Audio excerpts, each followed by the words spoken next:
The Kruševac was an industrial city. So we are talking about 14, 15 industries for the chemicals, for the paper, for the oil, for the bread, for whatever you think, we had it. And it was complete shutdown.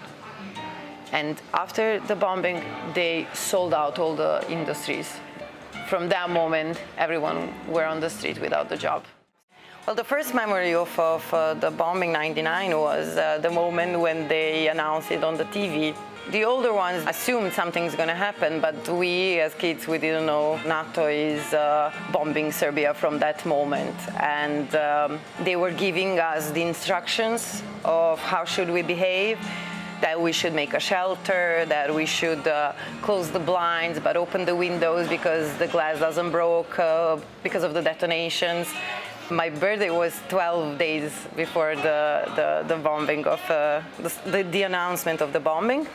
So I was 10, my sister, she's 3 years older than me, she was 13, and she was listening to the directions on the TV, so she would go around the house and putting the blinds down and opening the window, but my late grandfather would go behind her and he would shut down the windows and he would open the blinds. He never, I believe he never wanted to admit for real that that's gonna happen. I think that in the beginning of the bombing, we were still going to school for a while. And I remember that I lost a lot of friends. A lot of my classmates didn't want to talk to me because a few years before that, I had come to Serbia from the United States, and they were blaming me for the bombing. Even though I was a 13-year-old girl and I enjoyed drawing mermaids in my fucking notebook and not going to war with people. I did have two of my best friends from school. They stayed friends with me. And of course, the kids from my street stayed friends with me as well. 99 is something what is stay in my head and my memory. One day, father told me when we walking together and playing ball, son, we have a problem. We have another war. That is not too hard words when you was kid in this time. Now I am changed my mind about that. I was like 7 years old when the bombing started. I was in my bedroom with sister or in the living room. I don't remember, but we were watching some cartoon or movie for kids and we heard the sirens. And my father was in Montenegro at the time. He had some business journey. My mother and my grandpa went out on the terrace and they were acting a little bit strange. I didn't know what siren means. I saw they're acting like strange. They were whispering. I could hear something like, is this really happening? What should we do? And stuff like that. So we went to the shelter. It wasn't a bomb shelter, it was just my neighbor's basement. She was an elderly lady, possibly in her 70s at that point. There were 6 of us. So my 2 live-in nannies, me, my brothers, and the elderly neighbor. And we would spend the night there. I would sleep on a woodworking table, and that was the prime sleeping spot, and me being the only female child would get that spot. Everybody else was sleeping in chairs. I remember it being very, very cold in those moments as well. And then in the morning we would just go back home like nothing happened. So I was living in Leskovac. I was born there, and it's one of the biggest textile industry cities in the Balkans, not in that period, but years before that. In that time there was still factories working and everything, but like it was producing materials. It also had army base near the city, which is actually active nowadays as well. I'm Danilo, I'm from Leskovac, and I was born in 1995. For the first couple of days of the bombing, we were in the house. We didn't went to the shelter. Right away that night, when they announced it, my father and my cousin, who was visiting us from Belgrade, they made a shelter in the basement, in our basement. So they took our beds, kids' beds, from my sister and me. We had that bunk beds.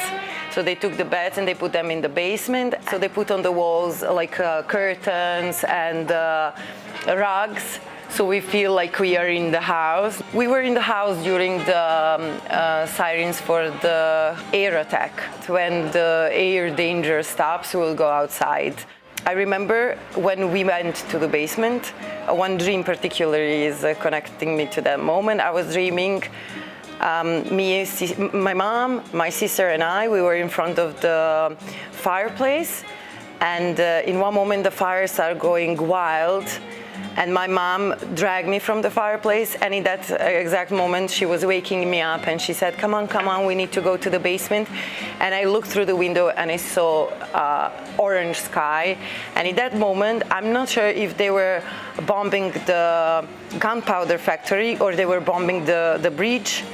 But it was very close to my house, so we heard the detonation and we could smell the smoke. So we went to the basement, and from that moment we stayed there. We went to the house only to go to the toilet, to take a quick bath, because from that moment they start bombing Kruševac. I stay with my grandpa and grandma in Bubanj naselje. Father's going to war, mothers must work every day to have food. For surviving, she must work it 15 hours per day.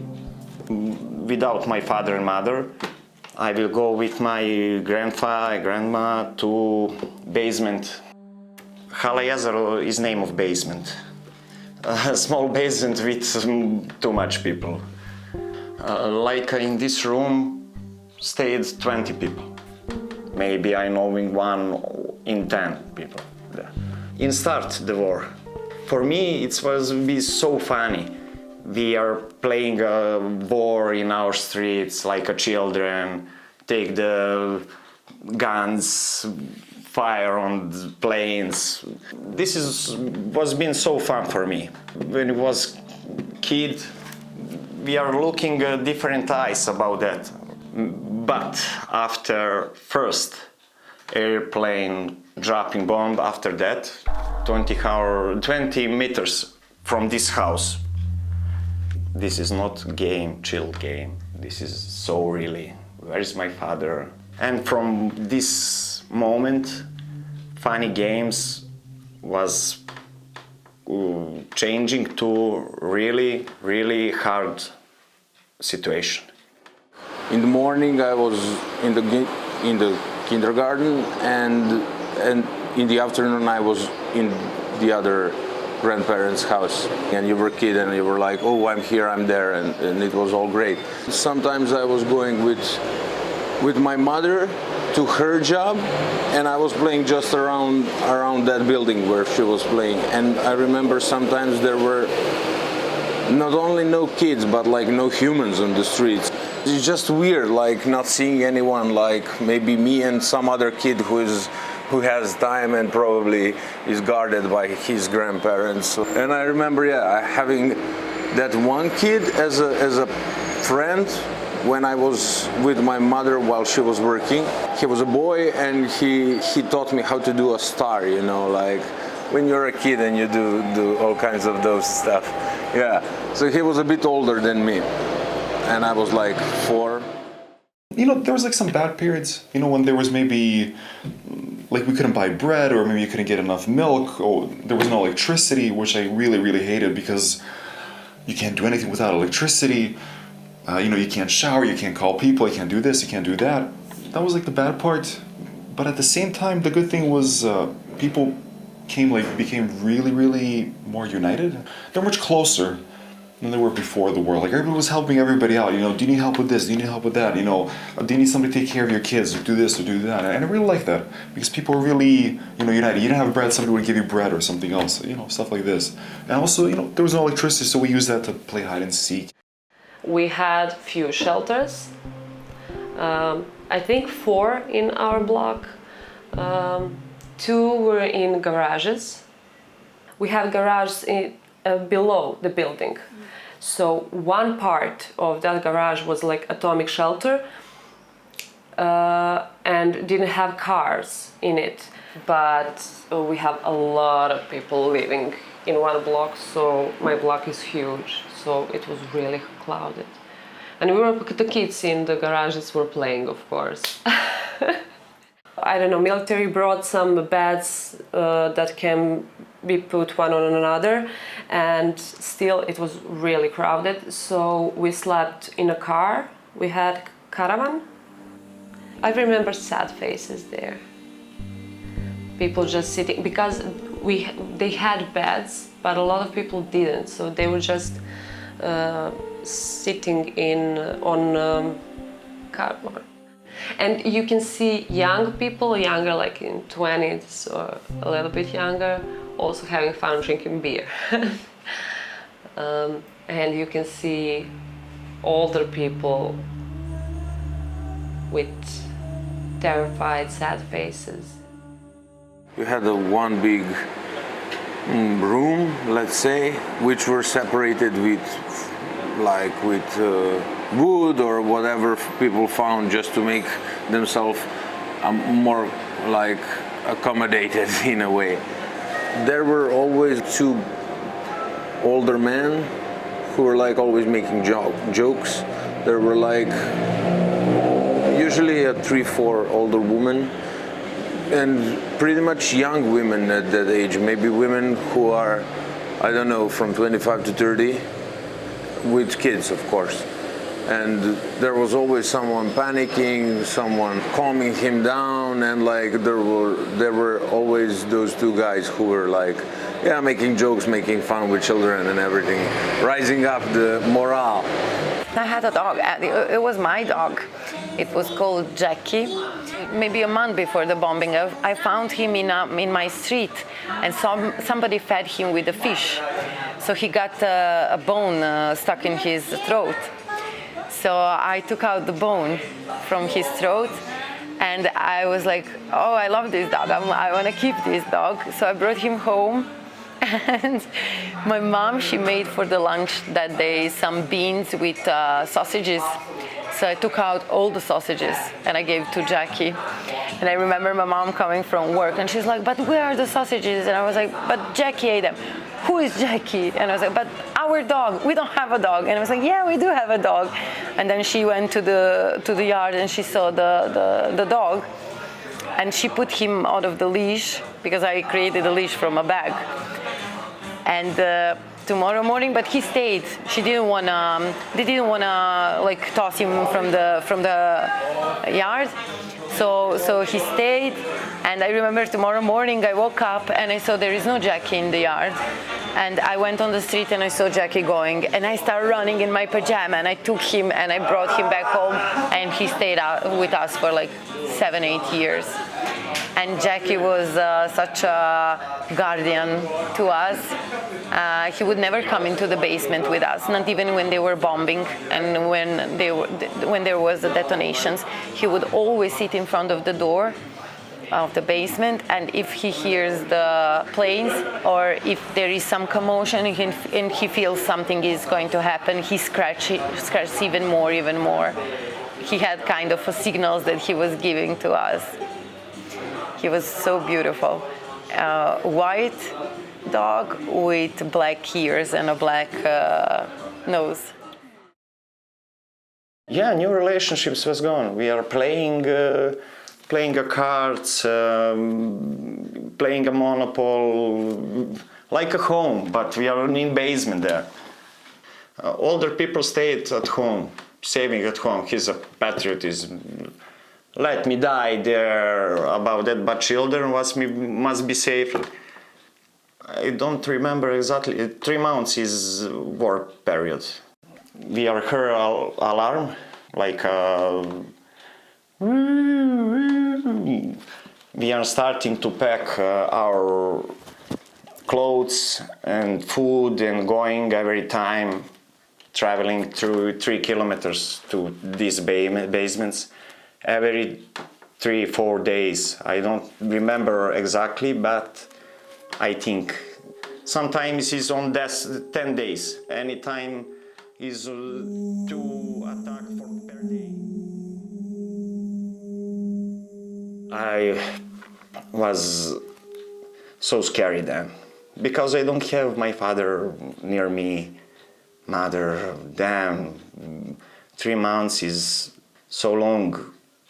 Again, this is new experience for me. This is new experience for me, but I was all looking for funny. But this time, when I don't have my father and my mother near me, this is so hard. I don't know, but this is totally shit, this war. Grandfather and grandmother, they refused to go to the basement, they stayed in the house. So basically, my sister and I, we were sleeping together in one bed, and father and mother, they were sleeping in the other bed. And because the basement is very big, it is like the half of the house. So we had like a food corner, like a small kitchen. We had the beds, we had the table with chairs, we had the radio, we had the water. So it was, okay, we were hidden, but we had the things to live through the day and night. During the war, I met my best friend. Like we met in my neighbor's basement. Or there, because his mom knew my neighbor, and my grandma knew my neighbor. She was also a grandma, like an old lady. So then we met there, and that's how we became like really good friends. Then I met like 15 other people in the building that live over there, and then we played soccer every day during the war too. I told you we played hide and seek every day. It wasn't bad. There was like some nice stuff. Yeah. Plus, my grandma was. I think my grandma was here, or maybe not. I don't know. My dad was here, so that was nice. You know, like the family was. Here. Usually you had color books, you had people telling stories like mothers and grandmothers and other young women playing some word games and stuff like that. Older men were playing chess and cards and stuff like that. So nothing really much, and they would always make you go to bed really early, because of bombings and everything, so you don't hear much of it and it doesn't affect much of it. I remember everyone had those vacation chairs, you know? Yeah, and it was like, that was the interesting part of it. And those small vacation chairs which you can just like sit, like you're in your vineyard or on some, you know, that was funny, because like every apartment in that building had at least one of the chairs, and like the whole basement was full of it. We were playing outside until we hear sirens. So we would like take hands, and for every entrance, for like because we lived in a whole building, all kids from that entrance to the building went together. Everybody was playing with everybody, like age didn't matter. My sister, oldest sister, she would always like in that age would just be like, oh please Itana, go away. but actually when that happened, we were all hanging out together. It was amazing actually, because never before that or after that happened. We had some strange game. We would make shelters of our own. And it was actually happening in the bushes. So we would like took leaves from the trees or whole branches, and we would put it on the ground. We would bring some, I don't know, sweets or sodas or something like that. And we were playing the war game, but we were playing it. It would last sometimes from 8 in the morning up to the 3 in the morning. And the nice thing was, even if it's a 3 in the morning, when they say the air danger is off, we would all go out on the street. And in my street, in the moment, there was 24 kids, and we were all like similar ages. So it was a big crowd. And when it started, for the first 10 to 15 days, I believe everybody were in shock, and we didn't know how to behave. But then, thanks to the parents, they realized that maybe it's better to keep us together so we don't lose the sense of being alive and still being kids. So during the off-air danger, we would go outside in 5 in the morning. And for a kid 10 years old, it's pretty amazing to be outside in 5 in the morning. There was 24 kids just in my street. So we were all a neighbor's house next door. And after the bombing, we got new friends, the kids around our street. They heard that there are a lot of us, and they would come and play with us. So yeah, after the bombing, when bombing was over, we got new friends. They came to our street and we would play. Behind my street there is a line of the buildings with the apartments. So they had shelters in the built-in shelters in the buildings. And it was like a huge space that covered like 20, 25 apartments in the building. So for them it was more, if I think now, it would be more traumatic, because they went to the basement, like the entire building, all the families at the same, in the same space. For us, it was a little bit different. Each house had their own shelter, so you didn't have the feeling that you are somewhere else. You were in your house, just a different room, to say. And after the bombing, we would comment that they would tell us the stories from the shelter in the building, and we would tell our stories from our shelters. I had the moments when, because I was the youngest girl in my street, and it was very tough for me to be accepted from the other girls, the talks and the boys and everything. So my sister and the neighbor, they would go into her basement to share the stories and, like the teenage secrets and stuff, and I would always be like, but can I come with you? And they were like, no, you're too young. I don't want to go to her basement. I want to go to the basement of across the street and stuff like that. We did have that moment, yeah. I was in the other shelter, which was really a shelter made from a basement in some house next to my grandparents' house. So that was a neighbor he was actually calling people from the streets and like collecting kids in a way. He was always calling other houses, or if you didn't have a phone connection, if they cut it out or anything, he was always going or sending someone to see like the people with kids so they could bring them over, and he was always prioritizing the younglings and the kids. That was the best shelter in that area. I don't really not once saw either of my grandparents going into shelters or anything. They were always, I guess, hoping that, as far as this sounds nuts, but like that they will spare the normal people, the normal lives, which was not the case always. One moment when my grandparents, it's funny because it's like they were giving children to each other over the fence, so we go faster, we don't need to circle around to go to other people's house. For example, you have a house here, the house next door, and you need to go to the third house, and when it's a siren and everything, they were just transferring us from hand to hand because we were young, going through the fences. And actually back then, one of the kids actually started having heart problems and arrhythmia and everything. He was 2 years older than me.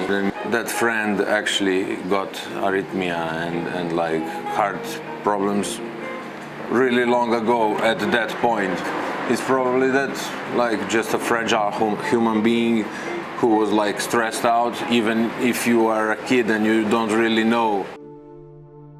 When you're child, in every situation, whenever how much is this situation hard or dangerous, we are looking for fun.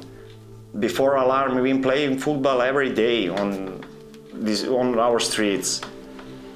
Taking alarm, parents going to take the chills cry and no, I want to win this football. My dad was being on Vojvodina, on PVO system. This is a anti-rocket system. And he listened to radio and heard one child and one woman was injured in bomb attack on Kragujevac with initials on kids 7 years and this woman 29, like me and my mother. He doesn't have anything to check this information. Every time when he take a little alcohol, he told me about that and this feeling in this moment. He's going down from this PVO system and going to near village to check this information. He's going to one village man who's been there. He scared him so much with the gun and please give me the phone, I must check this. We don't have. Please give me the phone. In few houses going. Finally he found the phone and called my grandma to check for us. After that, grandma told him he's alive, he's good. Very, very fucking situation. I don't know. My mother and me was going to mother's grandma to visit her, going to dinner, to lunch. We don't have time to see each body every day. It was dangerous, people were scared. We was going, when we start to back in our home, 3 kilometers from away. We are here on middle road to our home. We are here the siren, yeah, starting bombing attack. 15 meters after that, we are her planes and see 2 planes on sky. She was so closer and closer. After that, 2 minutes after that, bomb was crashed. We are scared about grandma. We see big smoke from earth to sky. I don't know how much was being long, but 20-30 meters. First attack, after that 10 seconds was being second attack. My mother started to cry. I was child, I remember old. Any man was come closer to us and taking us to home. After that, my mother was starting phone to call my grandpa. This is 50 meters near about our building and bomb attacking place. Grandma didn't answer. My mother was crying all time. That we are starting to call others neighbor. First neighbor was answering, "Wow, this is so dangerous. This is, I can talking now. Our building was crashed. My door was broken. Windows was gone." And this care in my mother's eyes, I remember like today was being. These tears and this stress, I will remember all my life. Oftentimes when the sirens for the bomb warnings would go off, we didn't take it too seriously because sometimes they were just false alarms. So only twice did I get really, really scared. One time when I was woken up by multiple bombs falling on a factory about 15 minutes walking distance from my house, and me and my younger brother woke up my dad, and he said just to go back to sleep, that it's nothing serious. And another time when I was outside playing with my friend, standing underneath my window, and a couple of bombs fell. I'm not sure exactly how many, possibly 10, at a military base, maybe 300 meters from my house. That was the most scared I was, as I was home alone. My dad and both of my brothers were walking around town, and all of the windows in the street, or the majority of the windows in the street, completely shattered, except on my house. Only one window shattered on my house. And I was worried that something happened to my dad and brothers, and I remember crying for the next few hours at my two different neighbors' house, trying to somehow get in touch.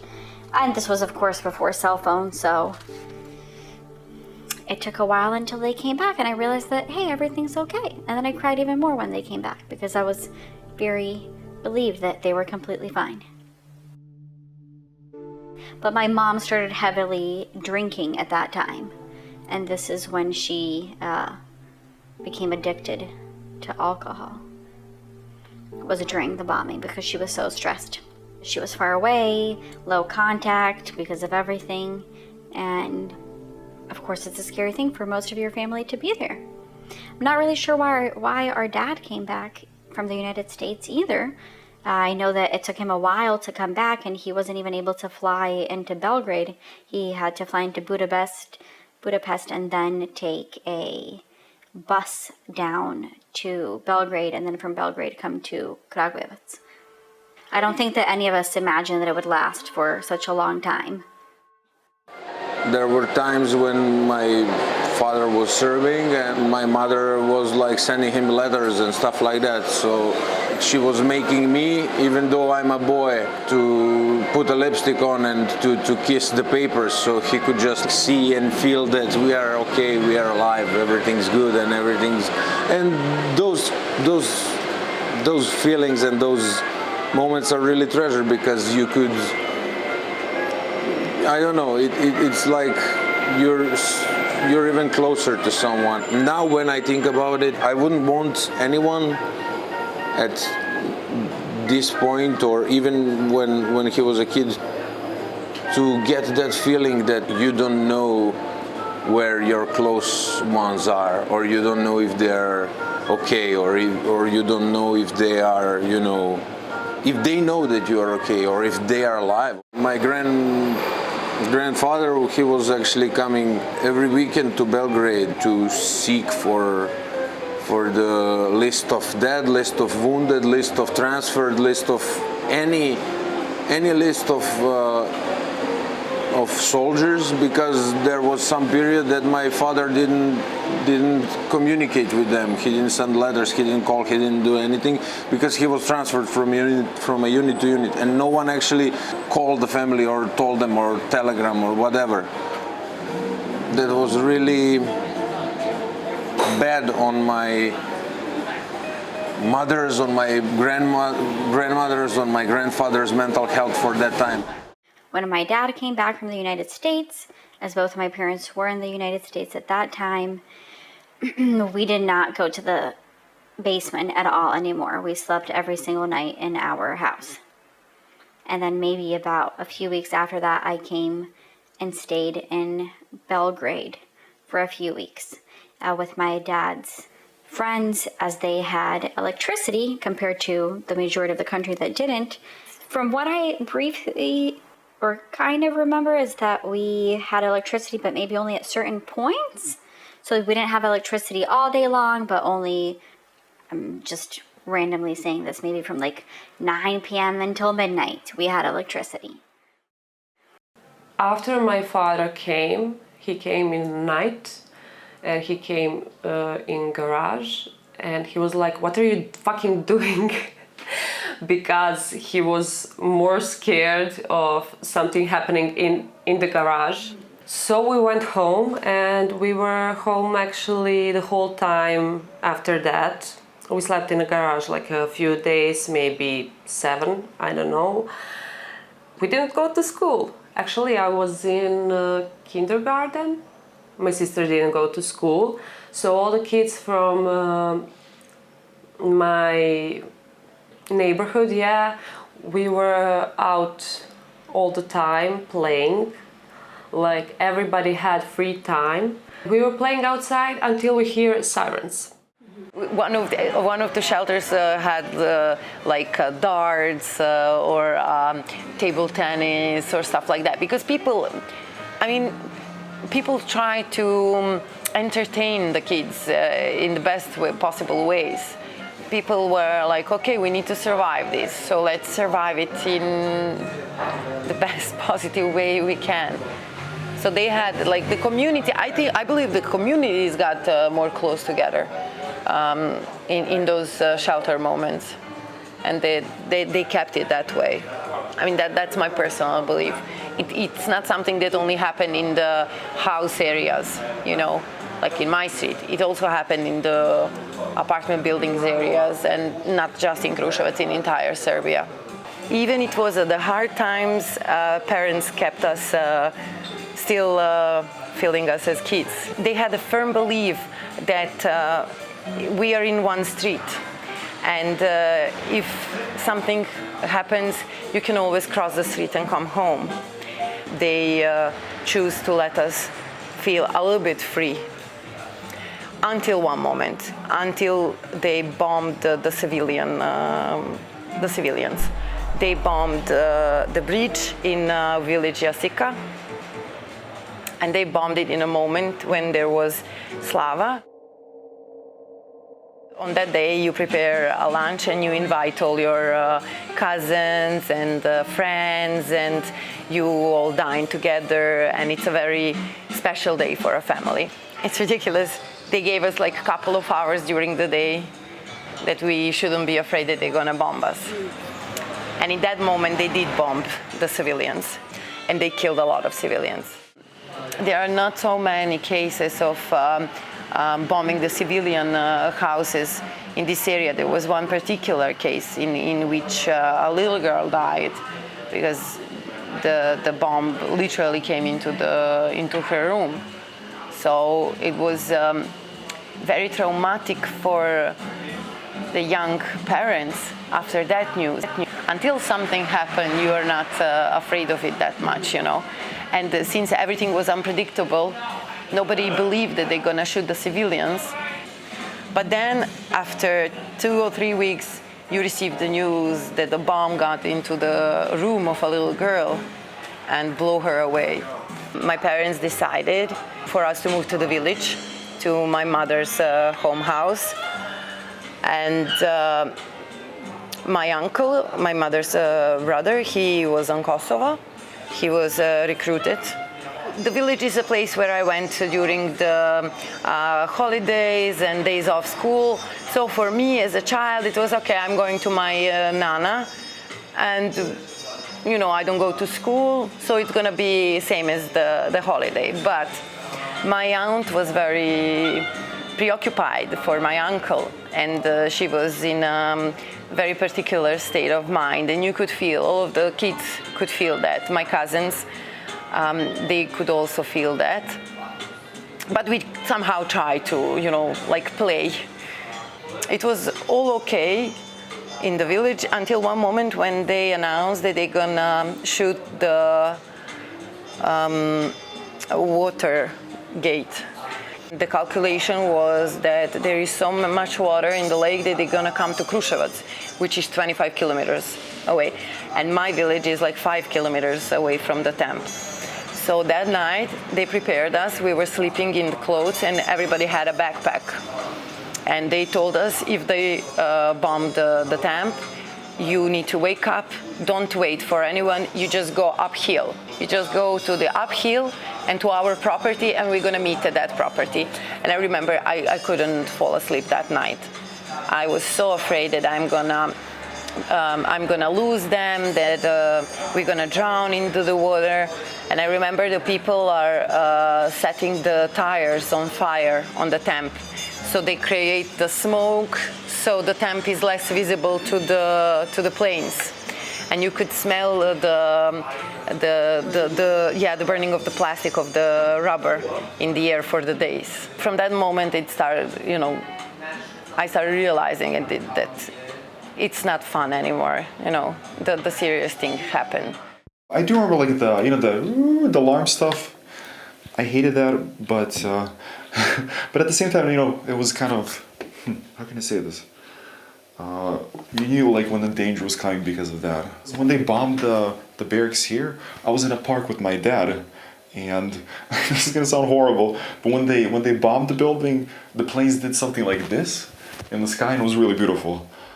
Yeah, people are like very united and very patriotic. I really like that. I mean, not like in a bad sense, like, we're gonna we need to do something bad to somebody else. More was just, like we're proud of who we are, and we're not gonna let somebody step on us. I really like that. People like showed that they were brave, in a sense, even though we were like much weaker than the US and 19 other nations, but still, I like that. It wasn't like fake. It wasn't, the government didn't tell us go and do this. Just people did it themselves, because people really. They felt like, like if we get it, if they're bombing this country, if they enter Serbia, this is the only place that we have. We don't have anywhere else to go. So if we're gone from here, then we're done. Yeah. There's nothing else that we can do, and I think that's what brought people closer together, in a sense. Yeah. Like the same day, like the minute the bombing started, people just became like, we need to help this person, we need to do that, we need to go over here, and that was a nice thing. Yeah. People became more, like more close. Like, he's my neighbor, I'll say, hi, what's going on, what's up, but I'm not gonna do something more. I'm not gonna go and be like, well, do you need this or do you need that? Like, I don't care that much. Yeah. But then I did. Well, then everybody cared. My dad watched like the American news so we could see what they were saying, and it was always, they were always like, yeah, we bombed this, we did that, we killed this many people today, and I was like, you're talking about people? That was kind of strange, but. Our parents took it quite well, like they didn't panic in front of us. So we never felt scared.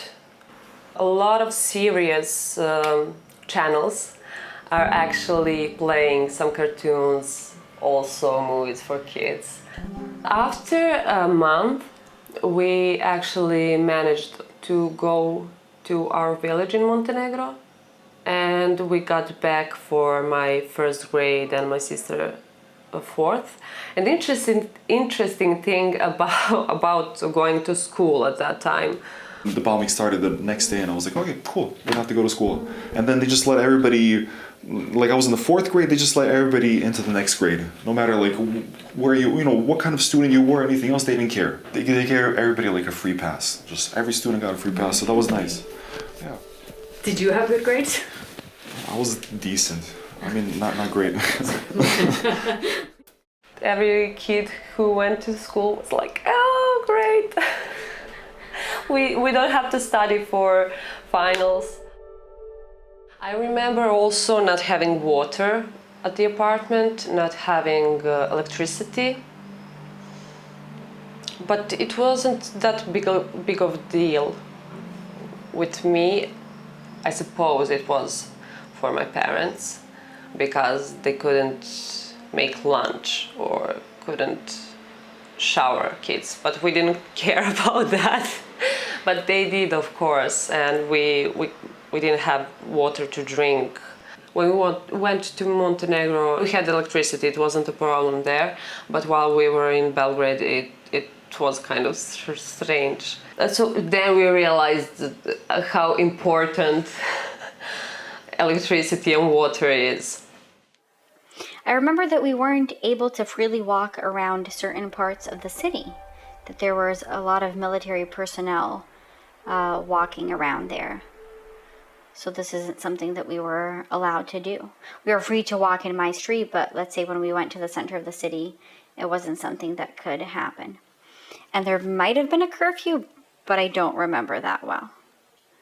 I remember that I felt safer here in Belgrade than I did in Kragujevac. It was maybe more relaxed. I'm not sure why. A while after that, we got the news that one of my uncles died in Kosovo because the bomb was hidden in the ground, and they passed with the car, and they just blew them. Yeah, and he left 2 kids, and a wife, and his kids are very, very young. Mishko. And soon after that, we got the news that everything is over. We came back from the village to the city, all the kids again in the street, so the parents decided to throw us a party on the street. Back then, I think that those times really, really, really made people closer. Even if you didn't like someone or you didn't really have connection, like all of those struggles and everything really made everyone feel closer and feel like family. There were a lot of nice stuff, as I told you, like there was some sort of a street carnival, either just after the bombings finished or a few months after, or maybe even in those neighbors who were organizers. They were actually the only shop in the street which worked, and they were just organizing it for the kids and probably for the mental health of everyone in a way. And I remember I was getting my father's uniform, and they were just like bending it, the sleeves and everything, so many times so I could fit in, because I had a uniform of a guy who was 210 and like really big guy.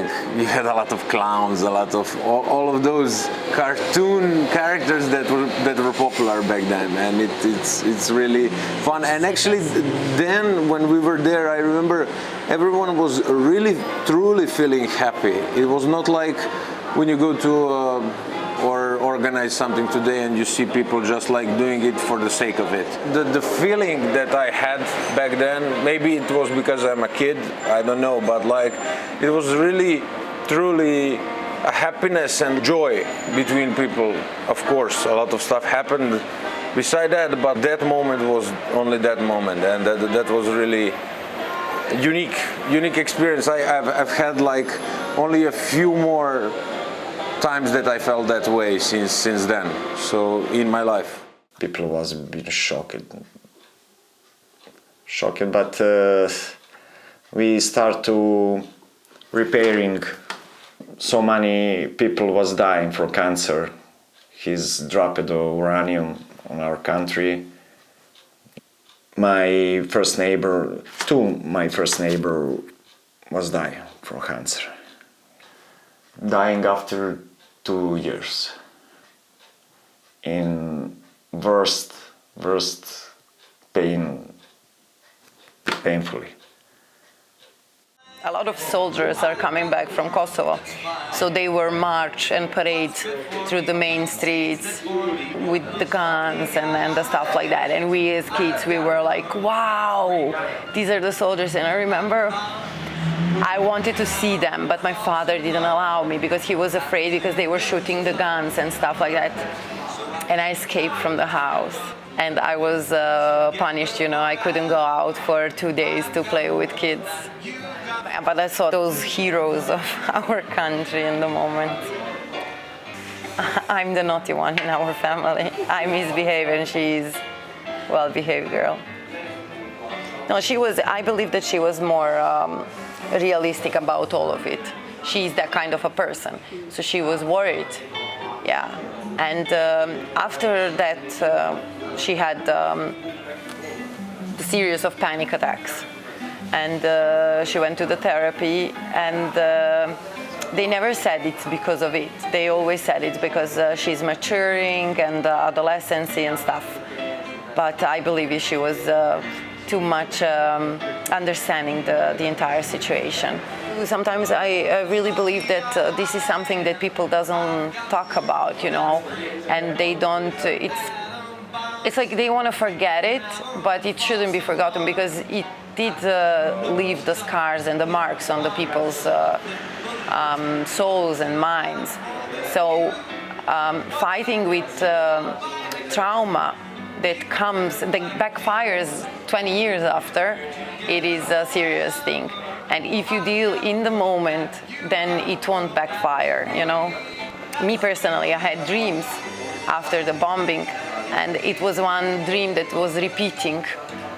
And the dream was we are in the village and the soldiers are coming with the parachutes, and they are taking my cousins and taking them away. So it was repeating the same dream. I did talk to my father when there was inflation. Well, before bombing. I remember I waited in line for oil and bread. There was nothing in supermarkets. But I remember standing in line. We had like a piece of paper, so you can take for every family like one bottle of oil, one bread. Our parents, their biggest fear, I believe, was to protect us, and they realized that from what they are protecting us, it's much more powerful than them, and it's completely unpredictable. And you never knew where they're gonna strike and how they're gonna strike. Is it gonna be the government building or it's gonna be a civilian houses? They never knew that. Beside that, they had the problem of feeding the kids because we were in a complete shutdown. We were buying Red Cross support on the farmers market because people didn't have money. So if they got 10 kilos of flour, they would go on the farmers market and they would sell 5 kilos of it. And for the money, they will go and buy some meat or whatever they need. We didn't have clothes also. We were buying the clothes with that coupons as well. You couldn't buy a toy, you couldn't buy a chocolate bar, you couldn't buy, because everything was so expensive, and you didn't have money. Everything stopped for the 3 months, 40 something days. And after, it just continued.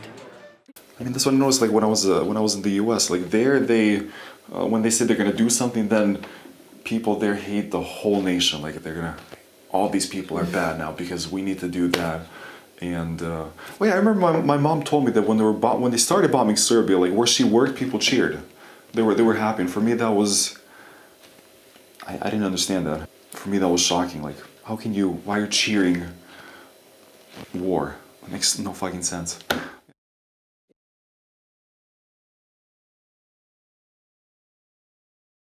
Only the sound of the sirens, nothing else. Even now in Kruševac, I believe it's the first Wednesday in month they play the sirens, and every time I hear that, and also the sound of the plane in the night. In the nights? In the nights, specifically in the nights. Grandma first. Every time when we hear alarm, she's going to delirium, starting to cry, taking the more tablets to relax. This is not little thing. I'm feeling only fear in moments. I get very, very scared when I hear planes flying overhead. Like very loud. Sometimes they'll have military drills here in Belgrade, or when I live close to the airport in the United States, I always start choking up and can't breathe, get very, very shaky, and think that we're going to die.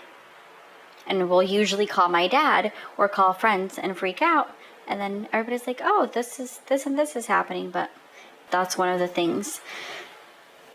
I don't have any negative feelings or any positive feelings. It's more just a flat line of no emotion other than the planes flying overhead. That's one of the things that would scare me and that still scares me now. A lot of people emigrated. During that time, my uncle and aunt, they were living in Podgorica, and they went to Canada. A lot of stories I've heard about going somewhere else to live there because of that bombing. So you're separated. You're connected to someone and you just get separated. The ones that they didn't want to leave their country, they would just move to Belgrade or to Novi Sad, to a bigger city. But a lot of people left. I mean, most of my family and friends, they left. And every year is more and more people who are leaving this country. So yes, it was, after that, it was very hard. And I really believe we never got out of it. We are still in the problem and lack of the economies and the money and everything. We are living in a struggle. And we lost touch during the years. When they come, we meet, but it's not the same.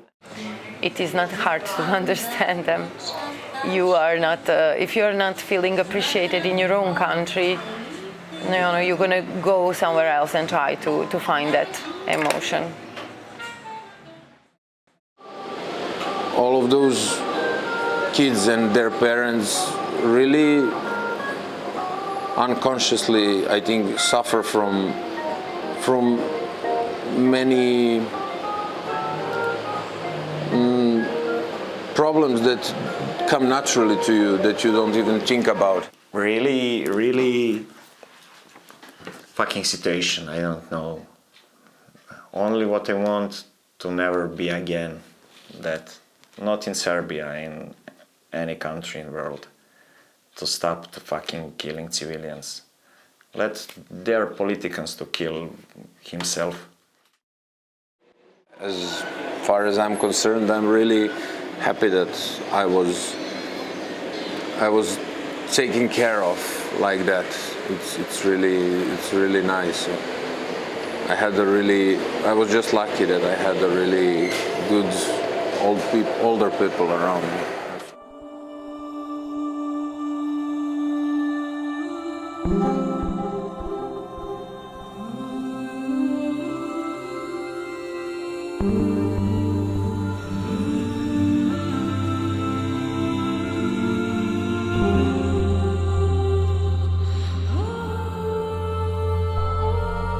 Oh,